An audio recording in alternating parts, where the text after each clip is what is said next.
It's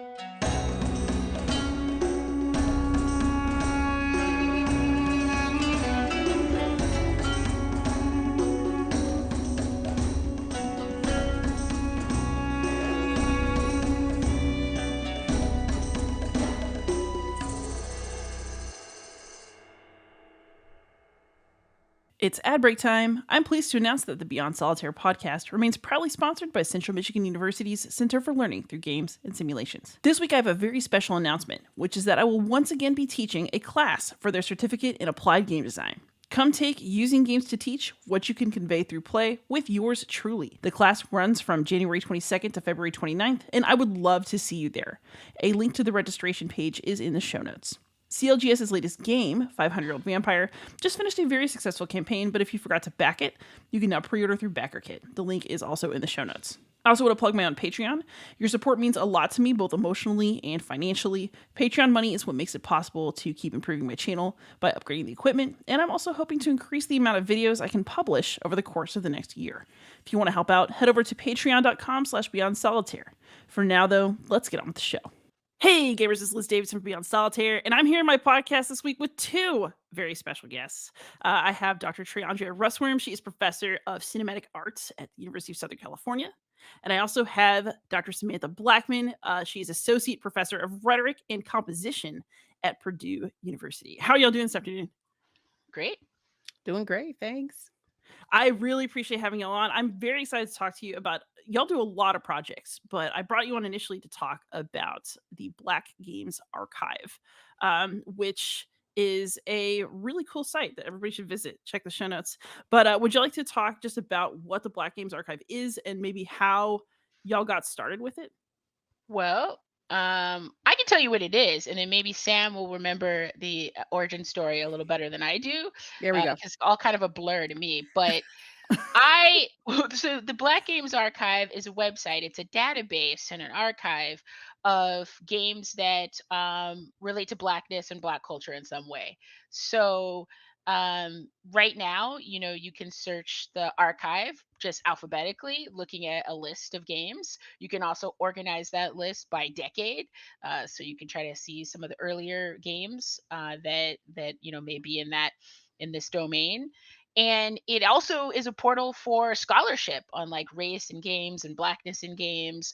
We profile developers who are Black developers who are working in the industry, but also players and people in the like fan community, content creator community. There's space for that. We have an amazing board of directors of folks from all over, like media studies. Again, people that are in the industry, adjacent to the industry, working in a variety of different capacities.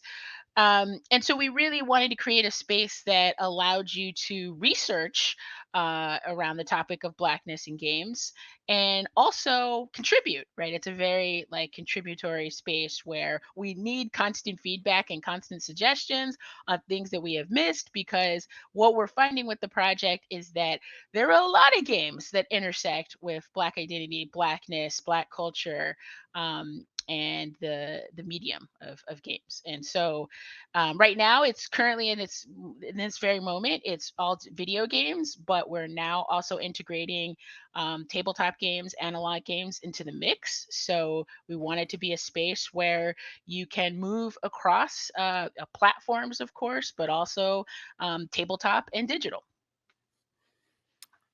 And so I guess it's my turn to talk about how this came about.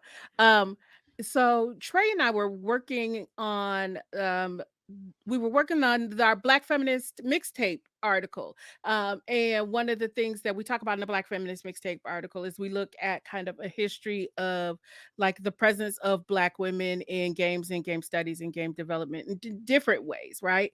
And while we were doing that, we talked about the fact that there was this kind of Black shaped hole in video games, right? So that there was an absence of conversations about Blackness in games, and an archive of games that focus on Blackness. So I think we kind of started talking about what it would look like to fill that hole.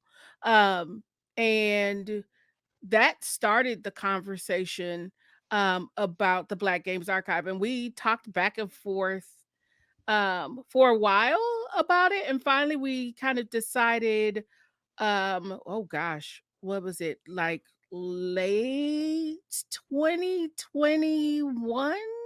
Wait, what's this?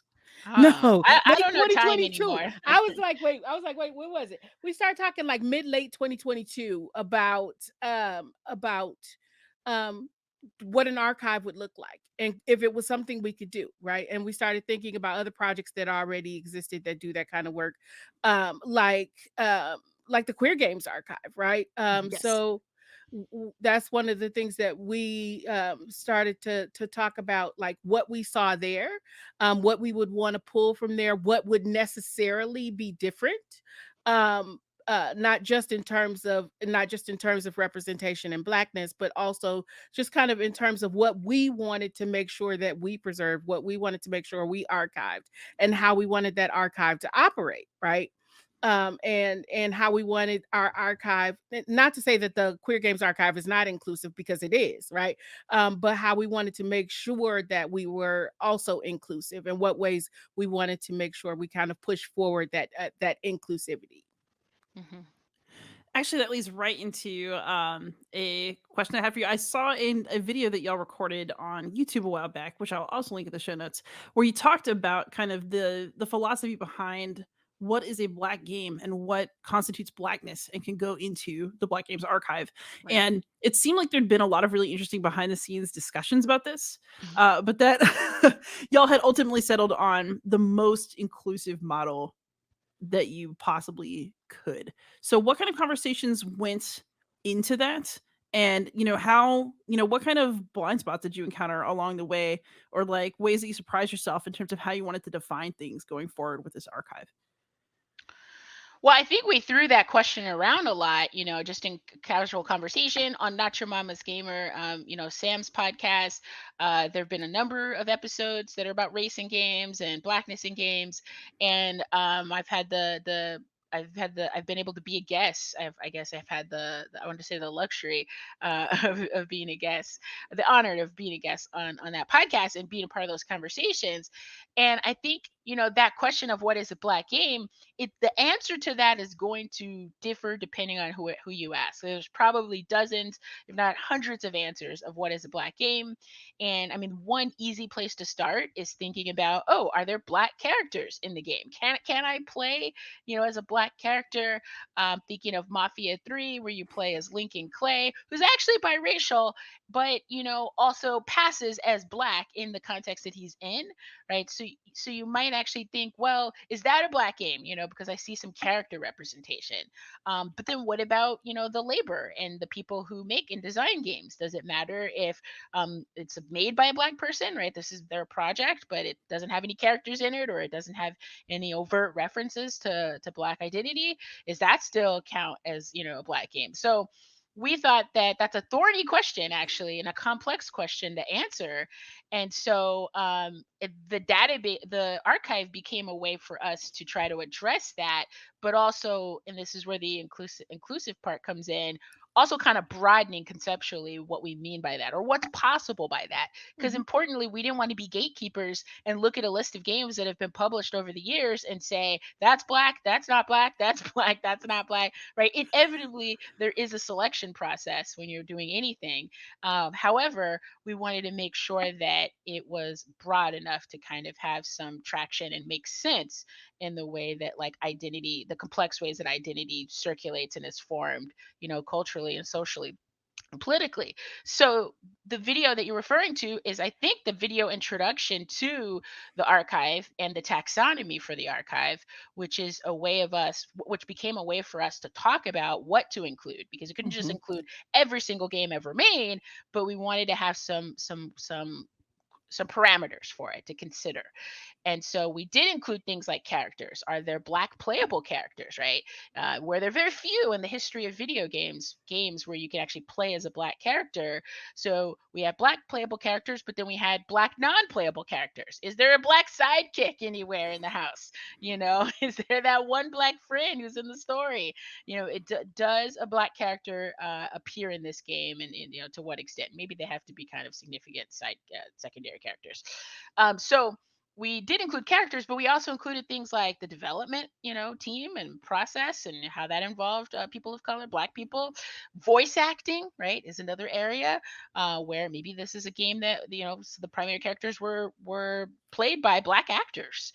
Mechanics, even when you're thinking about how to play something and the things that you can do, the actions you can do in a game, we found that there are some that refer back to or comment on like Black lived experiences or part aspects of Black history, etc. So we found that pretty interesting. But there's a long list, right? It's like mechanics, narrative themes, characters, politics, intersectionality. Probably forgetting some. The Yeah, development. we have 13 different taxonomical terms, right? That we use to kind of to categorize, to classify games that exist on the Black Games or in the Black Games archive. And I think you ask an interesting question about like how we kind of come to this and what those conversations look like. Because Trey and I, we think about things in not all the time, but we think about some things in very different ways, right? Which is why we kind of decided that we needed to come up with a taxonomy that we could use, a taxonomy that we could use to not only categorize but that we can use to define, right? And then making sure that we're not being gatekeepers, because we all know that all kinds of archives, museums, etc., just like history is very political, right? And that that people in power and people with privilege are those who kind of make those things, and at the expense of those outside. And that's one thing we didn't want to do. So one of the things that we have done is like made sure that folks have access to. We have a Google form like that, so people can suggest games that they think should be included in the archive, right? Along with like why they think that game belongs in the archive. You can't just say because it's my favorite game and I'm Black, so they should be in the Black Games archive. But thinking about like any of the categories or the terms that already exist, you can map the current taxonomy onto it, or you can offer up a different reason, right? And that's something that we go through, and we look at and we think about in terms of like what's there and what should be there, and giving everybody a voice, right? And giving everybody a voice in the creation of this archive. Oh, that leads so perfectly into one of the things I want to talk to y'all about, which was, your professors. You're doing research work. You are publishing extensively. I poked around and found like a Purdue job listing for students to help with the Black Games Archive, and so this is an academic project that's getting academic support, but also a lot of the links on the site and a lot of the way that y'all communicate is through communicate with the public. You have a forum so people can submit games. Sam, you are a podcaster and you have a very long running podcast that is just hanging out there on the internet for us all to enjoy. And so, who do you think of as your target audience, and how do you balance between research and accessibility, especially because you've expressed concerns about making sure that this is for everyone and that we're not accidentally privileging, say, an academic perspective, which is where we all three of us have a privilege. Okay, I'm going to jump in first here and say it's interesting that you say that, because I always make this claim. I always tell people I'm an anti-academic, which I know sounds very strange to people, because my work in many ways, I do publish, but my work doesn't look like the work of many other of my colleagues, right? It has always been my goal to have my work, my scholarship, my research be accessible to physically and intellectually accessible to everyone, right? So I look to create my scholarship in a space that is inhabited by with my game studies work specifically, right? By gamers, by developers, by academics, by anyone in and around games. And so yeah, I have a podcast that's been running. It'll be 13 years in January. As I That's can't believe it's been awesome. that long. Can't believe it's been that long. It'll be 13 years in January. I'm also a content creator, right? I stream. I have streamed for a very long time. I stream on Twitch now. I was partnered on Mixer before Mixer shut down for 3 or 4 years. I can't remember. But one of the things that I've always done, and Trey has actually come on stream with me, right? One of the things that I've always done is like regularly. I try to do it monthly. Sometimes it doesn't get to be monthly because schedules. Is to bring like industry folks, game studies folks, like on stream with me to play games and talk about their work, right? Their development work, their research, the games that we're playing, etc. Right? So creating a space for all the people who are invested in games in some way to kind of coexist and have conversations together. Yeah, and I would say for me, the public facing side of my identity as an academic has slowly grown over time. I've been a lot less public facing than Sam for sure. And it's weird because all of my like academic scholarship is on popular culture. It's on film and television and video games. So I was always doing studying very popular objects as a part of my path. But I always assessed myself as in a very traditional, I think accurately, traditional academic context. And prior to having tenure, I was told, look, I was sort of on the cusp of doing some digital humanities stuff when it was kind of newer on the scene, not brand new, but digital humanities kind of scholarship and work. And a lot of it is database creating. A lot of it is public facing, archival type projects. But this was probably 13, 14 years ago. And I was discouraged from doing that because at the time, in the institutional context that I was in, there really wasn't support for evaluating that in a fair way so that it would count toward tenure for like junior scholars, trying to secure the what are they called, the golden handcuffs of tenure in academic context. I don't know if they're that, but that job security really actually. So I always thought in the context that I was in, I needed to just focus on articles, books, mostly books. And that's what I did. And it wasn't until later that I thought, well, look, I've already done that stuff. I've achieved some of these things. Now I can sort of open up. And at this point in my career, now I'm supposedly a senior scholar. Uh, I'm a senior citizen. I'm not really there yet in my mind, but in terms of the profession, I'm a more senior person, and I do feel finally a little more freer to do things that, like the Black Games Archive, that I probably wouldn't have done. I know I wouldn't have done it, 10, 13 years ago or so. And we talked about our connection to the University of Chicago. I'm also coming from a space like that, in a very Yeah. sort of theoretically like centered PhD program. And I was just kind of molded into a particular type of scholar, I think. So yeah, this is new to me, and I still don't do as much of it as I still kind of have a foot in, I think, both registers. I'm not a, I don't know how, I forget how you describe yourself, Sam, as an anti-academic, an anti-academic. I'm definitely not that. I still see, yeah, I still support and still want to write a lot of academics texts that are for primary academic audience, right? So academic university press publishing and books. I'm a book editor, series editor. So I still value that work, but I also sort of see it both ways, where now, for me at least, having an audience that's beyond an academic audience is appealing, but difficult in a different way. I would say, like, whole different skill set, and I'm not, I'm new at that. That is really interesting. So, then, just out of curiosity, so on the university side of things, one of the reasons I left academia, and I've been out, I got my PhD in 2014.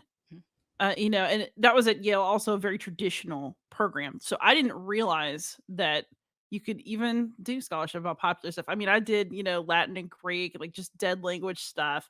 And so I had no idea this entire world was out there. But was it just there and I missed it? Or has academia become more open to alternative ways of gathering, expressing, and storing knowledge over the past decade? It's definitely changed. It's definitely changed, just in terms of the curricular offerings, so I think that in terms of even veering toward different types of more popular formats, but you could always study film, like the place like the University of Chicago, you could always study film, but it tended to be early film, early cinema. I remember it there. My project was very contemporary. It was like 60s and 70s Black popular film and television, and there was really nothing, kind of like that, right? At the time, people weren't really gravitating toward that.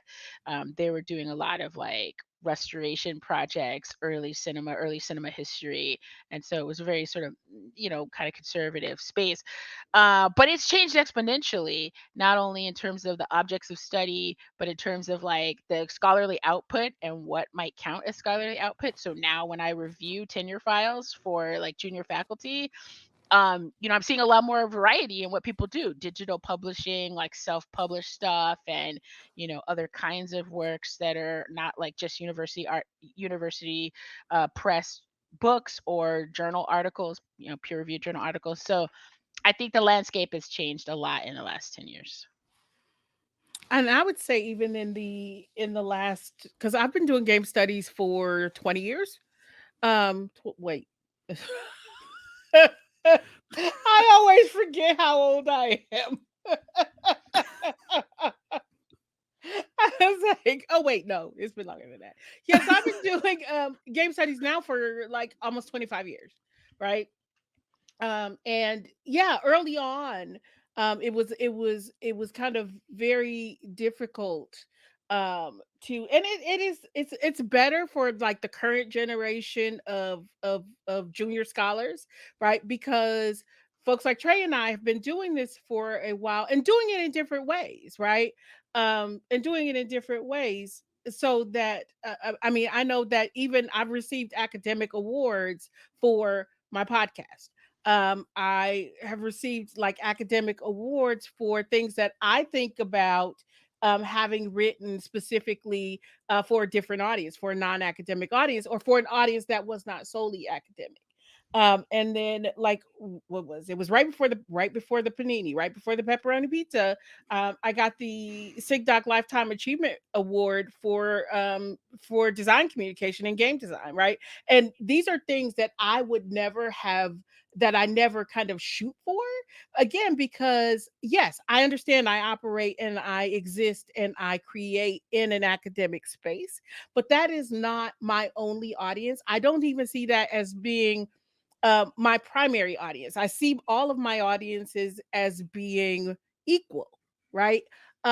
So when I get any kind of like recognition, like from academia, it's always kind of startling to me. But that's something that didn't happen early on, and it was a struggle. Like I said, I've been doing this for almost 25 years now, and it was a struggle early on to constantly have to um make my work relevant in an academic context, right? Like being in rhetoric and composition and existing in a space that is also like professional and technical it's also professional and technical communication based. Not that those are the same field, but I also teach in PWTC, and but being able to situate myself in those spaces and say, hey, this is how my work is relevant to tech com, or this is how my work is relevant to professional writing, right? When we're starting to talk about design and design communication, and how we as tech com scholars or professional writing scholars and teachers um can use this medium to help prepare our students for lives that they'll live after they leave us, right?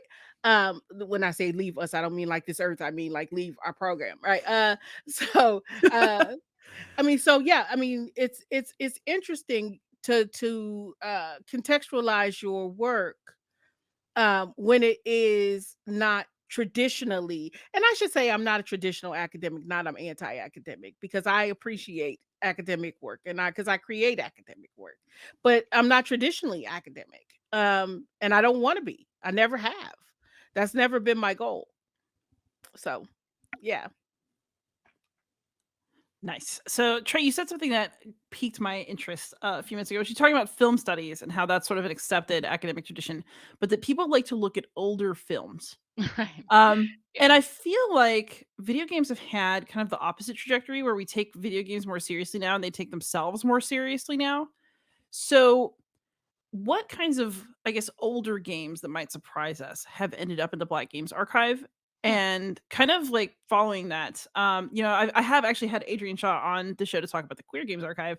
And she had a lot to say about game preservation and Mhm. how difficult it is to access older materials. So, what kinds of issues have you run across with this forming the BGA? And then also, what are some gems that you've discovered along the way? Woo, that's a great question. Okay, so right now I'm gonna just tackle like a little slice of it. Sort of like the first question. I think inherent in this is this like preservation challenge, right? That my stance has been so far that the industry as a whole, and then I would say large companies like large video game publishers and developers in general are not very keen on the preservation of their games over historically, right? They're not very interested in a way in preserving, certainly in preserving access to those games. And maybe internally they do have historians, librarians, or something, archivists, that kind of keep up with all of the stuff that they've published over the years and have playable copies of things. But I would doubt that. But at least in a public facing sense, there are, unless they're tied to, okay, so like Atari, which is one of the, not the first, but one of the early um companies that released a game console in the early 70s. And so Atari has released several like compilations, collections of their old games. And in fact, they have a game that you could buy that is like 100 Atari games, and it's like the Atari Anniversary collection has basically, it's like a museum format. You scroll through it. There's interviews. There's sort of like, here's the history of Pong, their first kind of like huge hit, and you could play all these early titles in one place. Now that is rare because most publishers, most companies don't do this, and it makes it really really hard, not so much to find out that a game existed, but definitely to play it. So definitely to play the game and archive any gameplay footage or other materials related to that game. Really hard. So there is a recency bias in the archive, and we're trying to correct that, by doing research and figuring out what else is there, what comes earlier. I mean, we know that, for our purposes, the game industry starts in the 70s, so we would be going, which is not that long ago, I think, as someone who was also born in the 70s, I feel like that should be a doable block of time to cover. Mhm. But it's not, because they're, of the ephemeral nature of digital preservation and digital access. So there are a lot of games that are out there that are earlier that we don't have yet on the archive, even just listed on the archive with bibliographic data, let alone the other ambition, which is to post videos of playthroughs of some of these games so that we have that history preserved there. So that is difficult. So now there were even more interesting questions that I think you asked, and I'd say more interesting because I just feel worn out by the preservation reality. Just demoralized by, like, even if we find hey, okay, so like the earliest game we have on our list right now is Heavyweight Champion, 1976. So if we and I there are games that are related to black culture and blackness that are earlier than this for sure, but this is where we started. And so we see that it was an arcade game developed by Sega. It had playable black characters. That's all we have for the taxonomy so far because we haven't played it, right? So when it comes to evaluating what else might be applicable to a game, if there's no gameplay footage and we haven't played it, right, or we haven't seen someone play it, it's very hard for us to even flesh out how relevant it is to black culture, because historically we can only do the surface reading of that. And so that's really challenging that for us they're just going to be games that we don't know. Now people, again, from the crowdsource perspective, may have a version of this and they'll see, hey, you guys missed this or this and this that's in this game that you didn't know about, and so that will help us flesh it out over time. So yeah, that's the earliest game on the archive so far. Mhm. And I know there'll be earlier games than this. I mean, we have to cull through things like the Atari collection and take another look at some of those titles. And again, that doesn't tell us the backstory of who worked on them and all of that as well. So it's incredibly hard to really establish that, but also exciting because it means that a project like this is going to be ongoing. It's never going to be complete. It's always going to have a ton of new games that we are not hitting on that are ready, that we need to get ready to post to the site. So there's always going to be work from it and around it. And that is either demoralizing or exciting. And I choose exciting to be the modality that I'll approach it with. But then I'll just answer one of your other questions, which was like, what are some surprises to me? And I'm gonna say the one surprise is Bebe's Kids. So Bebe's Kids, that's gonna be a long-standing kind of joke between Sam and I, but like I never knew there was a Bebe's Kids game. Bebe's Kids was a what did it start out? I think it started out as a TV show. It started out as It a was a skit segment, on a Living skit Color, in right? the living color. So this Mhm. is the 90s, and it's a little animated like skit. Bebe's Kids were bad, right? So like Bebe's Kid, I don't know if it's politically correct to say these kids were bad, but they were active. They were engaged. They were hard to keep up with. And these They were black a bit unruly. family, there were some unruly Energetic. kids. Yeah, energetic, right? Maybe, you know. So that was the skit, and so there's a game, version of Bebe's Kids, and I didn't know this existed. There were a lot of like licensed property, kind of, hey, let's cash in on the games market because it's lucrative. So there's a lot of stuff like that, like a lot of black television shows and films that just suddenly had a game. Another living color, the TV show kind of game related content is Homie the Clown. Yeah. Homie the Clown.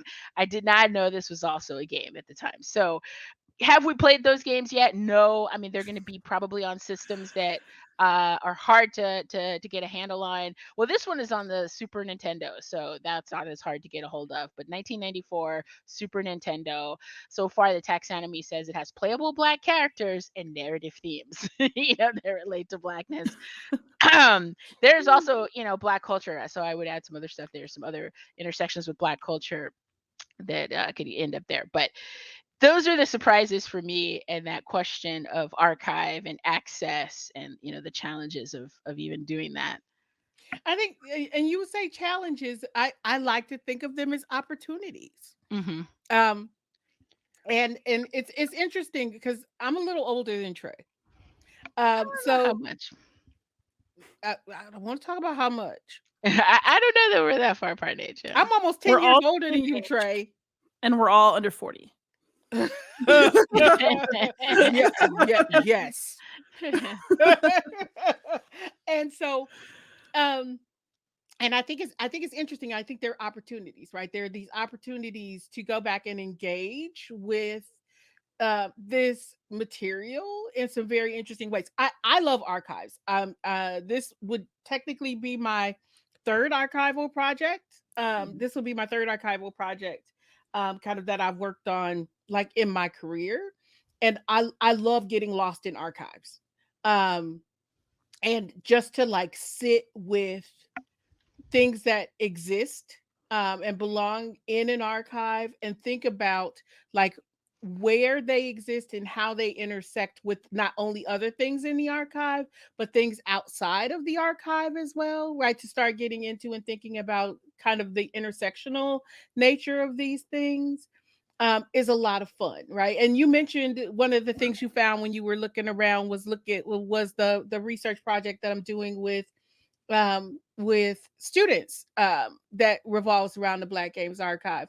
But having being able to introduce and introduce these games and the analysis that we're doing of these games to students who like literally their parents weren't even born when some of these games came out, right? And having them, and having them have that opportunity um to play these games, right? And that's one of the things that we have the researchers, the student researchers that are working with us doing is creating game footage, right?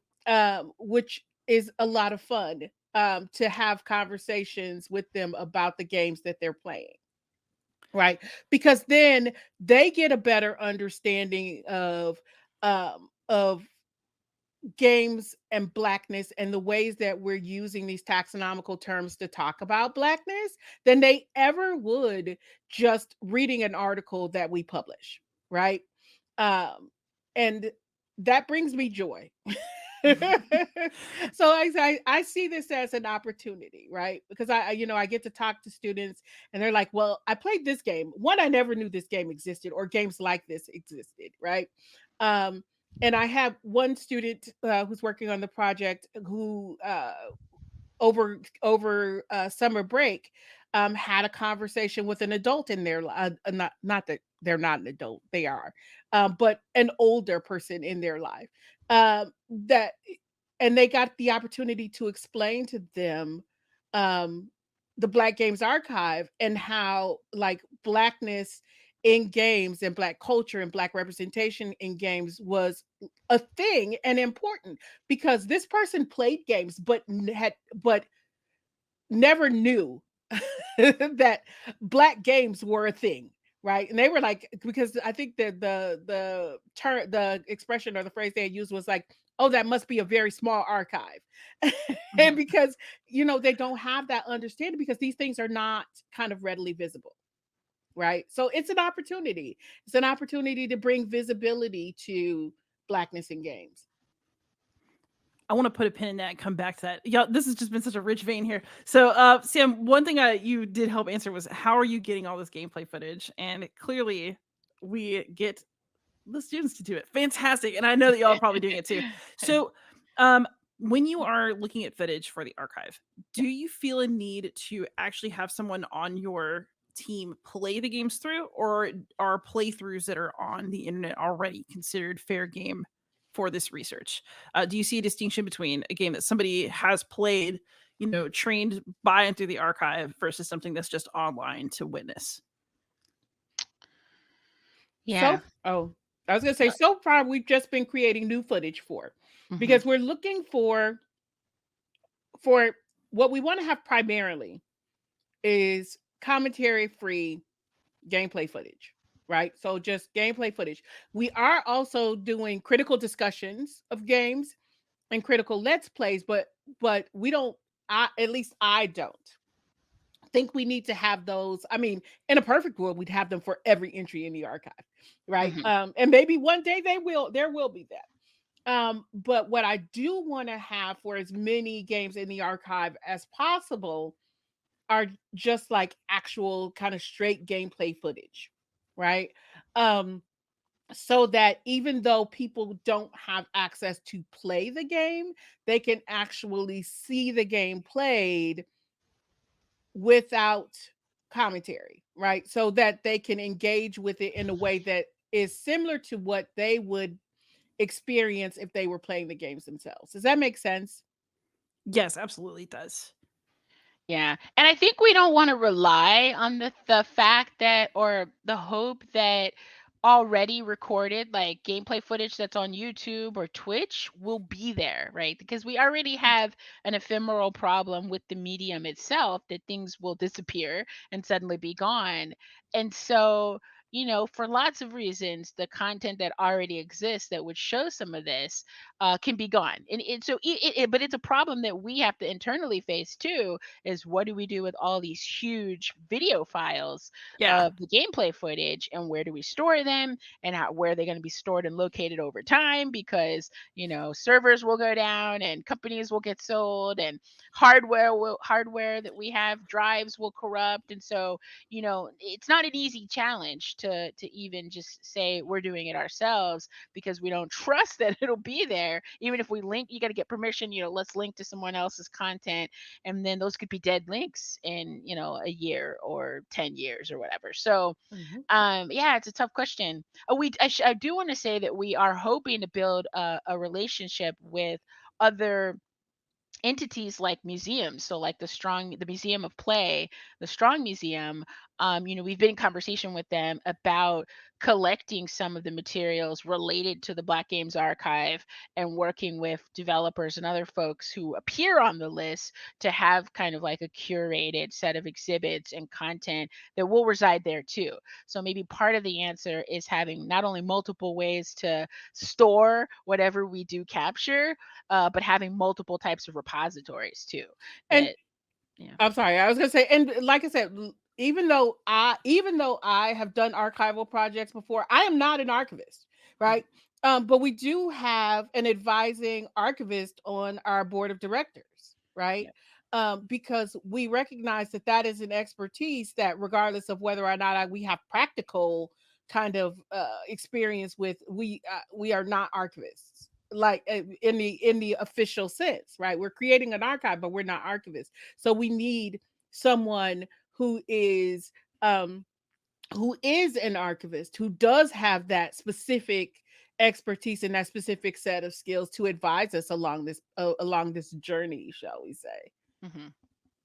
Yeah. I have another, I guess, I don't know if it's an ethical question or a technical question with regard to getting access to older games. So I'll be real, we got a retro pie in this house. My boyfriend loves all those little emulators and ROMs. Are because y'all are working with academic backing, you have a board of directors. This has to be, an academically above board project. Does that mean that you can't use emulators, ROMs? Like you can't get an old game that you can't normally have access to on, a retro pie? What kind of limits have y'all set for yourselves in that regard? Hmm, that's really a good question. By any means necessary. No, I mean, I feel like if we- nobody can funny. profit from the sale of the game, there shouldn't Yeah. be a problem. But And this is where I would defer to our archivists, right? Like, because there are all kinds of complicated fair use acts or fair use doctrines or assumptions around media content for educational Mhm. purposes. So Yeah. it really depends on how this project gets classified at any given time. And I think that I would just say, speaking for myself, not for the role that it'll play in the archive, is that I'm not opposed, like as a teacher, as a professor, I am not opposed to using emulators. And there's some that are seemingly a little more legit, that are like a part of a more sort of official project. And when I'm teaching a class, like I'm teaching this class that is sort of a history of video games. It's not really only that, but at least the beginning of the class is like the history of the medium. And we're looking at some really early games that don't exist on an Atari collection, right? Because Atari, that's an anomaly that would be there. And there really was no other way to play it except to say, here is a link to this emulator, and we're going to use it, right? So, but again, no one's profiting from it. We're not even streaming. It wasn't public or anything. So Mhm. personally and professionally, I'm not against that. For the archive, we haven't had to do that yet, because all of our footage collection has been with relatively new stuff, just because it's easier to tackle. But we Yeah. will soon have to tackle that. And I will just throw out there that part of what we do on the archive is we feature certain games. So each time the website refreshes, we're featuring two different games. So we try to do a deeper dive there and have more content. Now, when we start featuring games that are older, or inaccessible, right, that then we're really going to run into this problem head on and have to have to make a decision about what we're doing about that. But we're going to defer to people who we're going to get consultation from the people who have been studying like the copyright laws and wars and what's going on with that. And I mean, so we would have to tap into our networks around those things. So they're constantly changing Mhm. these policies. And I think they're constantly changing, and I think that also something that is useful for us is that we're not making these games accessible to other people to play, Mhm. Hmm. but rather providing footage for, right, which is like at this current moment, right, where we have that safer area because of um fair use for educational purposes, right. And Trey's absolutely right. Like what I when I teach older games in my classes, like I have, oh gosh, I think I have, and I always say this, and it still holds true because I replace stuff, but I have every console I've ever owned. So I have consoles that go back to the 70s. Um, and we want to talk about space, right? I have consoles that go back to the 70s, but I'm not carrying all this equipment into campus, right? So I know in my own mind, in my own heart of hearts, that games that I'm covering, I own physically, right? And I feel, and because technically, with technically at this moment, media that you own physically, you're allowed to have a copy of for preservation purposes. Um, but yeah, when we start getting into um, when we start getting into some of the other stuff, I think it's gonna be more difficult. I was thinking about that as I was going through the archive, like recently, is like all this Muriel Tremay stuff, and I was like, I didn't even know most of this existed before we Yeah. started working on the archive. I'll jump Um, in and I'll say Muriel Tremay is credited with being like the first Black woman game designer, yeah. and so Ooh. she has a lot of like non-commercially released games, or if they were commercially released, it was a very small on a very small scale. Mhm. So she's really important, like historical figure, but accessing those works, whoo, yeah, to feature them and be able to engage them, that's where we really need the help of like museums and other types of curators to get the physical copies and physical renditions and materials around that stuff. Mhm. That actually leads into something I wanted to ask. So, Sam, going back to something you said, that a student of yours had told a trusted person in their life about this project. I'm like, well, that must be a small archive then.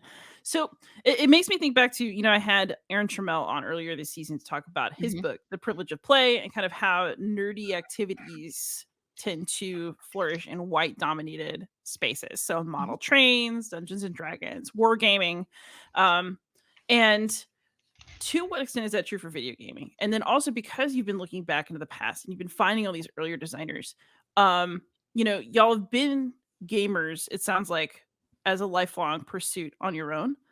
Did you find things that existed at times when you were playing and you just never saw them? And so it kind of made you look back on your own gaming past in a different way. Mm-hmm.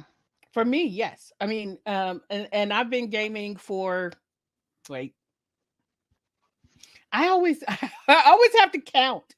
I've been gaming for 47 years now. And but earlier I had gotten a very niche, like a very kind of niche gaming library, right? I played a lot of JRPGs. I played a lot of JRPG, and there weren't a lot of black people in JRPGs. And there still aren't, right? Hmm. Um, but so a lot of stuff that especially like during my own kind of period of non-academic inquiry into games, um yeah, there's a lot of stuff that I had never come across. And I find it absolutely fascinating. Um especially like the early sports games. I mean, my sports games when I played a lot of sports game were like were basketball and Madden football, right? So a lot of the earlier sports games just kind of were not on my radar at all. Um, so yeah, and like I said, like the Muriel Tremay stuff was in that because that was in the 70s. And I mean, honestly, I was far too young to play some of the stuff she was developing. And the 80s, a lot of it was in the 80s. Yeah, yeah, in the 70s, so in the 80s. Yeah, I was far too young Mhm, to play most of that stuff because some of it had adult content. mhm, And mhm. yeah, I mean, I Yes, was too young to play that kind of stuff. yeah. Well, I'm middle aged, so everything makes me think about my past, like the time ahead.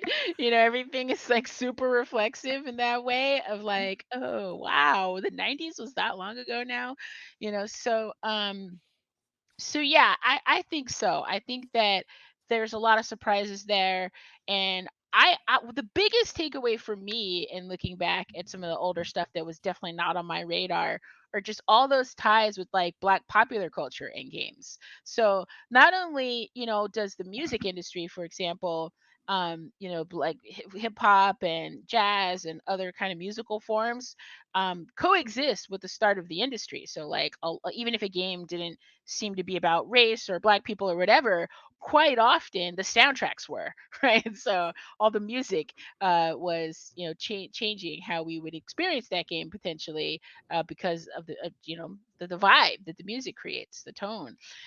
So there's one thing there, but the other thing was just how directly like Black popular film and television just shows up in the industry. Like I would not have thought that if I weren't doing this project and I didn't see this because I never played, like I said, Baby as Kids, Homie the Clown, Beverly Hills Cop. There was a game, Michael Jackson Moonwalker, I think it is. Mhm, Like mhm. I mean, there's all this stuff. So I kind of like the nerd in me, but also like the nostalgic middle-aged person wants to just like have those games and some easy to play way. I don't want to change like five different systems and have blowing in my Nintendo to try to get it to work. I don't want to do all that. Okay. I just want to turn on one thing and play all of those games and sit and think about it both, as a fan of the medium and as a scholar and engage it that way, right? I don't have to do all that work of playing around with the hardware. I mean, that's really fair. So, But I have a question for you because you got amazing questions, okay. and I want to just like maybe try to get some tabletop game like conversation in here. I But I want actually to wanted to ask go there, so you. that's perfect. Yes. Oh, We're okay, like in sync on so this interview. So, this is a self-serving question, but or mutually self-serving question on behalf of us in the Black Games Archive. Because I want to ask you: have you ever played any board games, any tabletop games? I don't even know which you use those terms interchangeably. Are they different in this space? I'm going to learn because, like I said, the archive is starting to integrate this. So I don't know. Are the terms interchangeable? Board games, tabletop games, analog games? Does it matter? it depends on who you ask. So, some Okay. people, I use them all interchangeably, but I Oh, also had several arguments this year about what a war game is versus a conflict simulation versus a whatever. Like, honestly, I think that you just use what works in your context and okay. quit being difficult. Yeah. But there will be somebody who's a putz about it and don't listen. Um, Okay. that's what I would Got say. it. Some Got people it. will see tabletop as possibly closer to role playing. If you say board game, people assume that it's boards or cards or components that Mhm. you play with on a table. And analog basically means anything that's not digital on the Okay, computer. maybe So the that would analog is encompass all what of I it. mean, Yeah. because I Yeah. mean all of it. But, But some board okay. games now have apps that people didn't bitch about. So, you know. Okay. Well, I wanted to ask you, is there anything in that space that you've played or that you know about that makes you think of Black culture or Blackness in any way? Because like we have Aaron, who's really great and is helping us with the list, and there's games that we know that are on our radar. And so we want to build conversation around this sort of growing archive of non-digital games. But I wonder, in your experience, have you ever played anything, a game where it maybe fits the taxonomy, right? Like really broadly construed. Yeah, so I'm a big historical gamer, and so Okay. the games that I'm the most excited about are on the way. So I have a pre-order in for this from GMT, but there is a gamer out there who does not use their real name, called Mhm. Non-Breaking Space. They're publishing a game through GMT called Cross Bronx Expressway, and it is a Cross. historical game about the destruction of the Bronx to build a highway. And it's like Whoa. the city and the people and the politicians and everybody kind of getting into it with each other to negotiate how this is gonna happen and, pushing on each other. It's like a conflict, but not a military one, over a Mhm. neighborhood in the form Mm. of a game. Now, is this out yet? This is coming soon. It's coming soon. Okay. But I can put you in touch if you want to play it digitally because it is out there. I want to. I want to try it. And Um, there are some games. So I know that Rap Gods Mhm. was made quite the splash when it came out. I have not played it. But there are, black game designers who Mhm. are, working to kind of bring black culture to to board games. So Amari Akil Mhm. is a well-known board game designer who also has some really interesting game design diaries about some of the decisions that went into his games and like why he's making the specific design choices he's making for the player experience to be a certain way. Eric Lang Yep. is a black game designer that everybody knows about.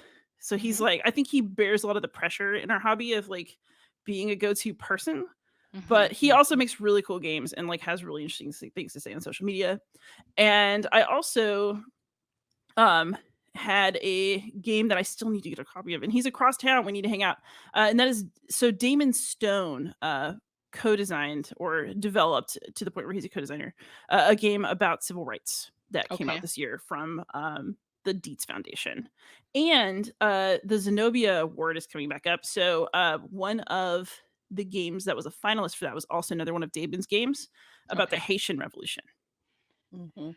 Oh, this is rich. This is great. And again, I know that, it'll eventually the list will be robust in this regard, but I'm excited that there's so many titles that at least I don't know about that are coming onto my radar. And like I said, I cry a little inside because I don't have the physical space to store all of these games. Like now, right now, I mentioned in the pre-talk that I've been playing a couple board games or tabletop games or whatever. I'm playing non-digital games, partly because I'm old and my back hurts if I sit at my computer for too long, and I have to stand up and stretch, and I got to like move around. And so, sometimes sitting at the dining room table, it's still sitting, but it's a different place to sit in, a different chair and everything. So I'm like, I need to get a break from the computer, and so or screens. And so I've been playing a couple games, and not all of them have anything to do with the Black Games Archive, I think, so far. Although a game I'm playing right now has black character in it, maybe we can, talk about that.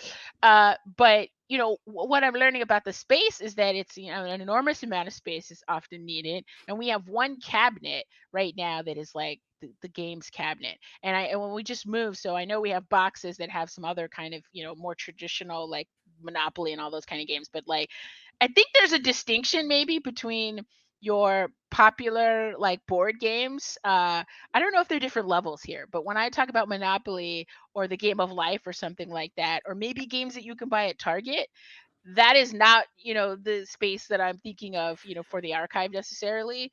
And so yeah, I don't know if there's, I'm sure that's a long So standing No. Well, the conversation. Target thing's changing though. There are fancier, schmancier board games yeah, making it at Someone at Target. told me, Target. yeah. Yeah. Okay. Target Yeah. has Target has some good games, and that's 100% true. And you're like to talk, talk about space, right? Space is at a premium when you're talking about analog games because, like, we've talked about this. I have three bookcases of analog games downstairs, right?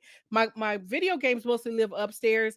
My analog games mostly live downstairs because about 10 years ago now, I replaced my dining room table with an 8-foot slate table that I got from the chemistry department so that we had enough space for board game night. That sounds so good.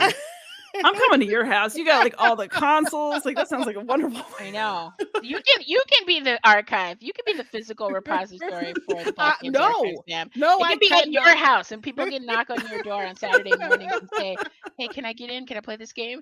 Do you have baby's kids? I heard you have the one copy."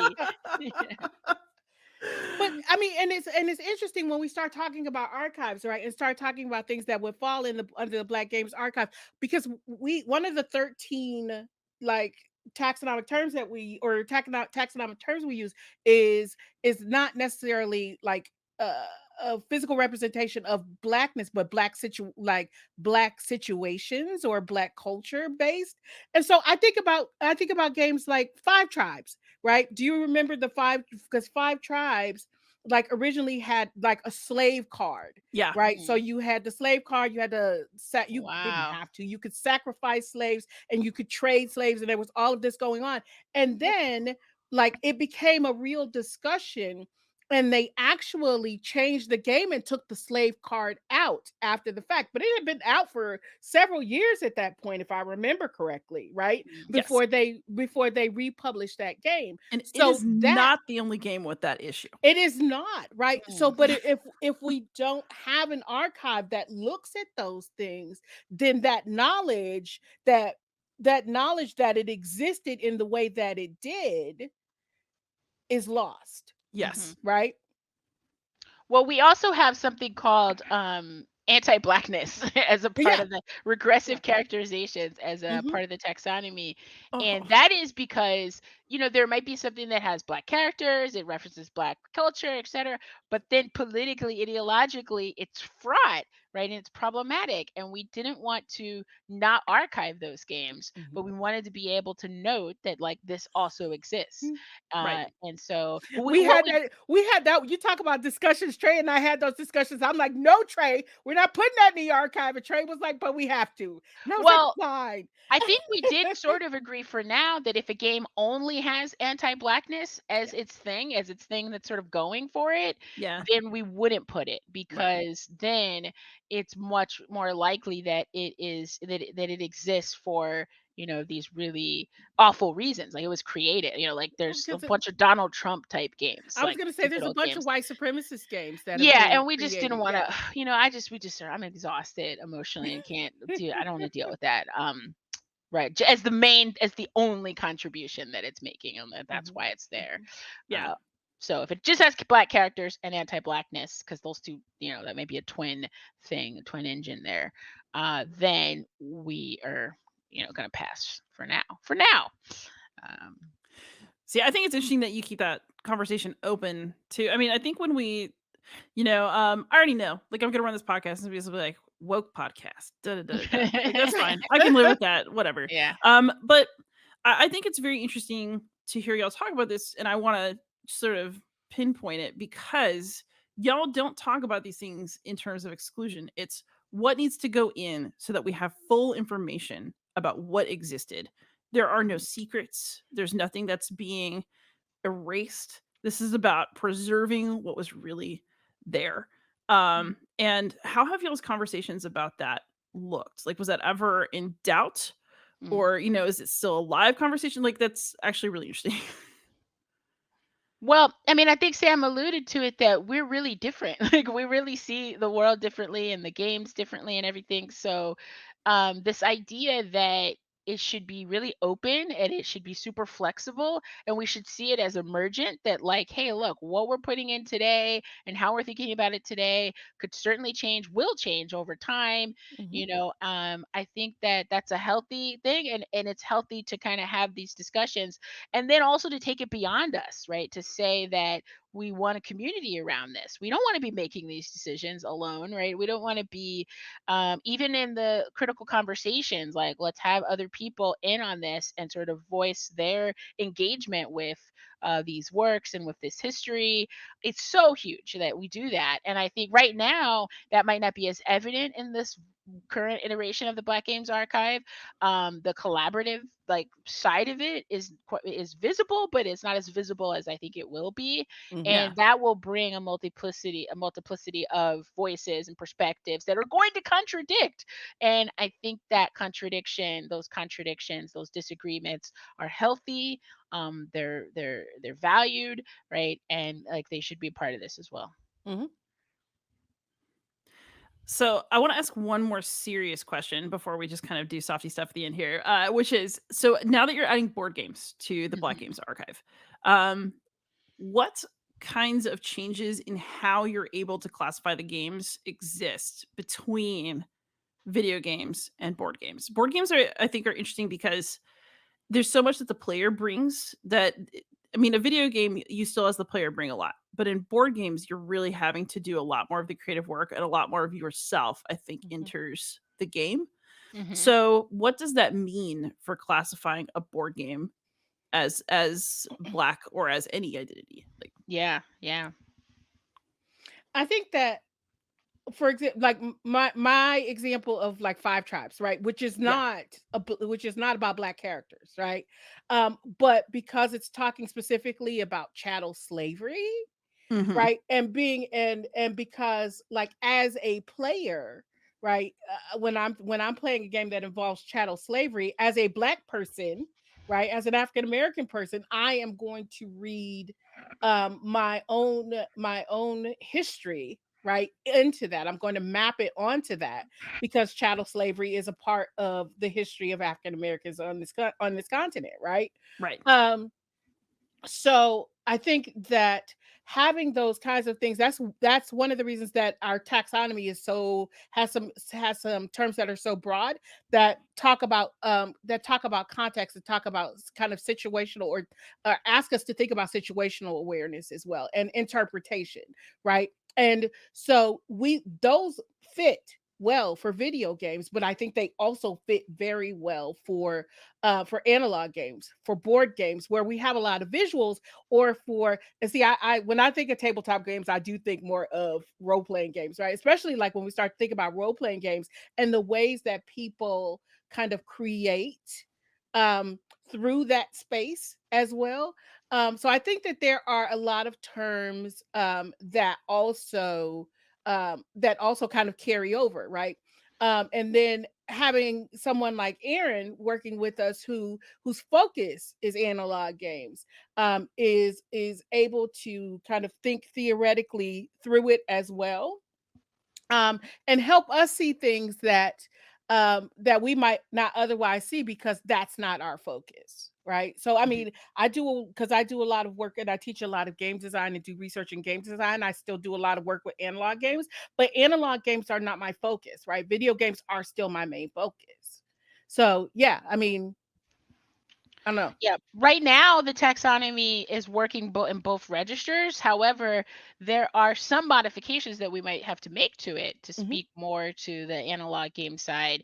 Because we have a category called development, and development is really broad, like, were you a writer, were you an artist, whatever. But because those teams tend to be smaller on analog games, we might want to spell out some, particular ways, like were they a writer, a designer, a visual artist, like who did this artwork. Like there may be a need to be less broad in Mhm. a way and specify the contributions, because I can already see that, like, on Aaron's list, for example, he's really keeping close track of the designers, right? Like if they're co-designers or multiple people, and spelling that out a lot more. It's presumably a lot easier to figure out than it is with some games too, where Where there you might have be several hundred people working on it, right. hundreds of Yeah. people, and somebody Yeah. might say to us, "I worked on that game," and we're like, "Okay, you worked. You get it. Development is the tag." However, on the analog game side, those folks might be a little more visible, so maybe we do want to kind of tweak that aspect of it. So it's going to be in conversation. Right now, the taxonomy mostly works. Voice acting, for example, will that work for analog games? We might want to. What is the counterpoint to something like that? That we can flag as a thing, because Yeah, like like flavor text maybe. Yeah. Mhm. Yeah. Yeah, that kind of writing and stuff. So yeah, it's going to be interesting, but we did feel strongly that like they exist in the same space. We didn't want, to leave analog games out. It's going to strengthen for sure, and especially the historical approach, right? Because video games are still a really young medium. It's a really young industry. And I could call Mhm. myself young, because um born circa in the 1970s, like, hey, video games is still a relatively young medium. And I'm willing to bet, that the history of analog games is going to stretch far before that. And the relevant games that come up on the radar are going to be far earlier than that. And I think that's important too. Fantastic. So, softy question. What have y'all been playing recently that you've enjoyed? Yeah. Well, I'm always playing The Sims. I'm literally playing The Sims right now. Like right now? It's on. The Sims is automatic. It's on. But here's my defense: is that I am teaching a class on The Sims, and we had the task of having to play all versions of The Sims, and that's challenging a little bit. But I love The Sims, and yeah, whatever. I'm always playing The Sims. That's always a go-to thing that I'll be playing.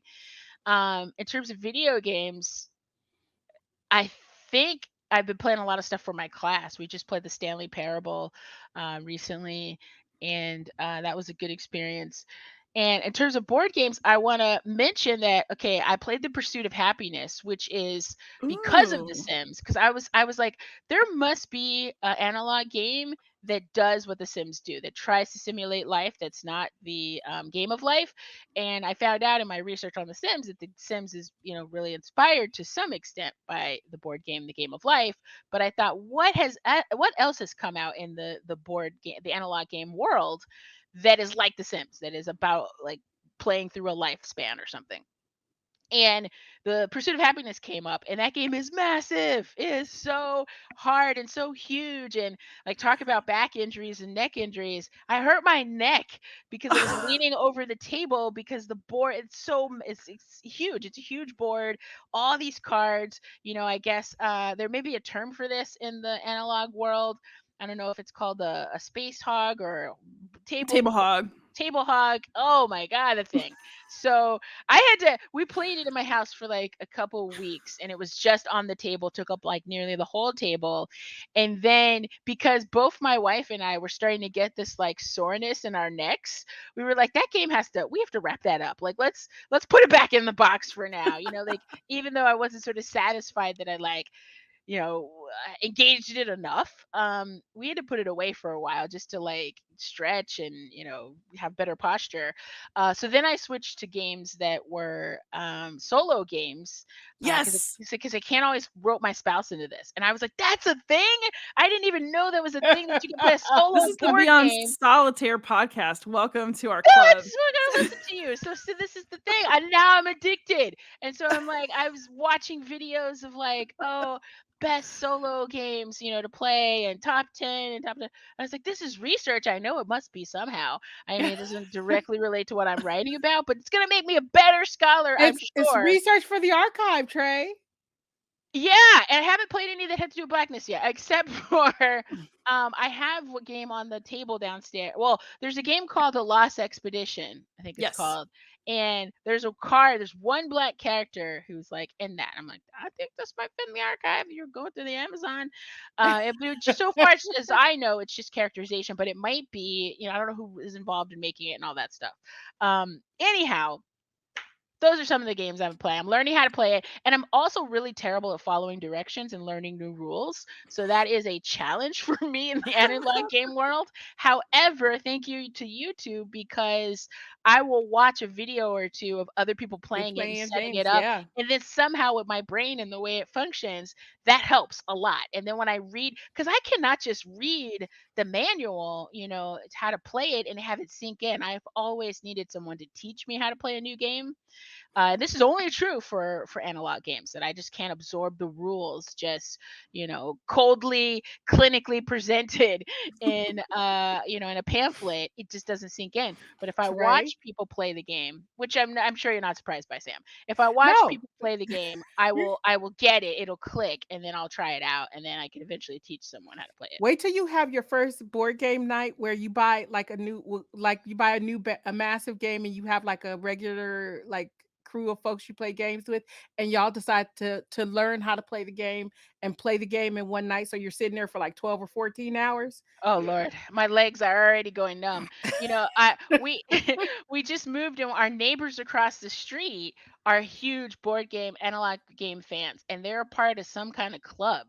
So they've already roped us into going over there and playing games. And like that day, it was all day. It was literally, I think we went there at like 1 Yep. p.m. or something, and I like stumbled back across the street. It was after midnight. I was like, "Oh my Sounds God, about what right. what did I do with my day?" The Sounds best about thing right. to do with your day is I was like, well, and so yeah, it was actually a lot of fun, and I learned how to play a whole bunch of games that I would have been like, no, I'm not playing that, or I don't know, I wouldn't, just looking at it, it wouldn't have appealed to me, but in that context, playing them, it was a lot of fun. Mhm. fantastic. So Sam? I'm so glad we got to talk about that, because I haven't had anyone to talk, well, anyone nearby to talk to, except for across the street guys, and they've been on vacation, so I couldn't even tell them about the pursuit of happiness. And If you like, are on Discord, I will read your messages about games anytime. okay, well, we have to connect, because like, yeah, I'm all into the solo game thing now. It's like I can do this by myself and like just zone out, and it doesn't have to be a video game that I'm doing this with. Yeah. You can even pretend you're avoiding screens and still game. Get your fix. There you go. There you go. Yeah. Oof, my turn.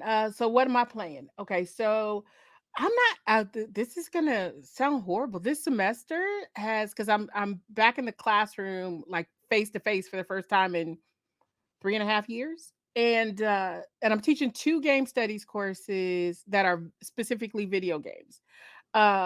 And so I am playing a bunch of video games or replaying because I've played them all, right? The things that we're playing in class. I have one class that we're focusing on Zelda games, and specifically right now in class we're playing Tears of the Oh, Kingdom.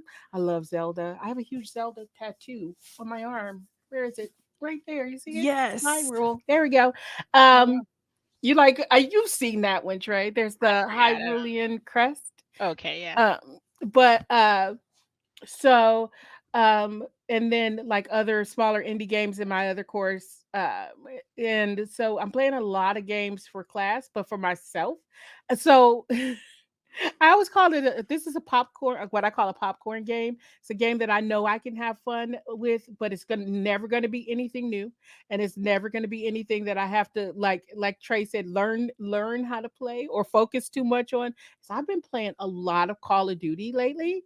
Um uh because I can veg out on Call of Duty. So I've been playing a lot of Call of Duty like in my off time, but I've also been playing a lot of Starfield, which is another like the exploration and just being able to veg out and explore space. Um so Starfield, Call of Duty, stuff that I'm playing for class, and Starfield kind of took over from Baldur's Gate 3, which was I was playing a lot of Oh, because I I'm was under the also a spell of Baldur's yeah, Gate I right was now. I was gonna say I was also a D&D nerd when I was in high school. So uh and see, I'm old enough that I was a part of like the whole satanic panic thing Ooh. with Dungeons and Dragons when they were and I'm from Michigan, right? And the kid who disappeared in the tunnels was in Michigan, right? So they were just 100% sure, our parents were 100% sure that we were doing all kinds of demonic stuff and we were going to die horribly in tunnels. Because of Dungeons and Dragons. But yeah. Yeah. Fantastic. Yes, my grandparents once, when I was a child, told me not to ever play D&D. So you know what the first thing I did when I got to college was. Play D&D. Of course. Absolutely. Of Absolutely. course. And then where can y'all be found online? Wait, I want to ask you what you're playing and if you have any Ah, solo game recommendations. what am Because like, I playing? Okay, so I've been playing a lot of Baldur's Gate 3 and it's really embarrassing. I'm like mhm. really into the romance plot lines and I feel like very bad about it, except that I really don't. I think that you can play however you want. Um, Yeah. I really want to play next a game called Witchwood about like Mm, being the witch of the woods and like helping people find the. I don't really fully understand the game yet because I haven't played it, but it just mhm. the premise sounded really interesting, so I'm gonna play the crap out of that at some point. In board game terms, what am I playing right now? I am playing my popcorn game right now is Obsession, Okay. which is a game that's kind of like if Pride and Prejudice and Downton Abbey had a baby that was a board game. Um, That's awesome. Can I tell you that Pride and Prejudice is my is probably well, it's my favorite classic. Hmm. so So in I this want to game, you check can that out. get American heiresses in your hand who like give you a lot of money but cost you reputation, and like there's like very snooty flavor text. It's very entertaining. Hmm. Um, I'm doing review plays for a game called Crowbar, which is about trying to make your way up the beach at D-Day. Wow. And it's by Herman Littman. And what else? I'm always like playing many things. Oh, I'm very excited. I'm about to do a preview of the Old King's Crown, which is a game that's going to crowdfund in a couple weeks now, 12 days from now. And it's this Yeah. beautifully, oh my God, the art is amazing. And it's designed by the guy who did the art, Pablo Clark. And it is a really fun game with a really killer solo mode and just the most lush art I have ever seen in a board game. And I'm willing to play on paper maps with like ugly sand colored hexes. Like it's fine, Hmm. but this game has got me thinking about like the finer things visually in my gaming Yeah. life. Right on. Do you ever go to board game like conventions, analog game conventions or conferences? Because I I do. okay, cool. Actually, I'm going to be in San Diego. I was gonna Um, say there's one in San Diego coming up. Like SD people, HisCon. yeah, people in my program are going, Wait, and one in, what? Why yeah. aren't you going? I'm going to be there. Well, I wasn't gonna go because I was like, am I really that into it yet? I'm on the cusp. And then I was like, historical games, I haven't even played any yet. So, Come hang out. You I'm, can try my game. I promised. okay. It's good. When are the date? When is it in December? When is It's it? the first weekend of November. Oh, It's coming up. November. Oh, wow, Yes. fast. Okay. Yeah, Yes. I'm like I said, I'm from San Diego, so I could just crash at my mom's place to go. So it's the 3rd through the 5th. 3rd through the 5th of November. Yes. Okay. And I am very excited about it. It's going to be small and cool. In December, I'm going to PAX Unplugged in Philly. Okay. And then in April, I'm going to go to Circle DC, which is another small, like, war and historical games thing in DC. And Right I went on. last year. We were in a Masonic room in a like the Navy Masonic lodge. There was like a coffin in there. It was so weird. I was really there for it. Like Wow. Okay. I might try to attend that weekend. It's like at least it's a weekend and it's coming up. Yeah, but several people from USC are going to be there. oh my gosh, Sure. please tell them to say hi. I'm so excited about this now. Yes. Mhm. But yes, also so in the wind down because I want to do a little post chat too. Where can y'all be found online? Because y'all do Well, more than just the Black Games Archive. But yeah, I'm still on Twitter. I heard that it's a dumpster fire, but I don't really, check in that often. But I am Professor TMR on Twitter, and that's pretty much it. I mean, I don't really have a super like I said, I'm not super public facing. If you want to find me, that's where it is, or you can email me. I'm not gonna put my email because I really don't read them that often. However, if it's urgent, then maybe I will see it. Um, fantastic. And then Sam, I know that you are a streamer, and So this is like also a good moment. Let's replug your podcast. okay, so my podcast is Not Your Mama's Gamer, and you can find me like anywhere you get your podcast from. After 13 years, I'm pretty good at making sure that we're out there. But the site is NYM Gamer, right? So .com. And let's see, I'm on Twitch, and I'm Sophista on Twitch, Saffista. I am everywhere. I'm on I'm on TikTok and Blue Sky and Twitter as Sophista, Saffista. Um And then I'm also those are the best places to find me. You can find me anywhere. If you find any of those places, you'll find links to everywhere else you can find me. But yeah, those are the places to find me. Fantastic. And I, of course, can be found anywhere as Beyond Solitaire. So those of you out there, feel free to hit us up. Trey, Sam, I want to thank you so much for coming on this podcast. This was absolutely fantastic. I really enjoyed getting to talk to y'all and learn more about this archive. I'm super excited about what you're doing. This was a blast. Thanks for having us on. Yeah, thank you. Thank you. So, for those of you who are out there, please check out the Black Games Archive and also like, subscribe, comment, ask questions, and most of all, happy gaming.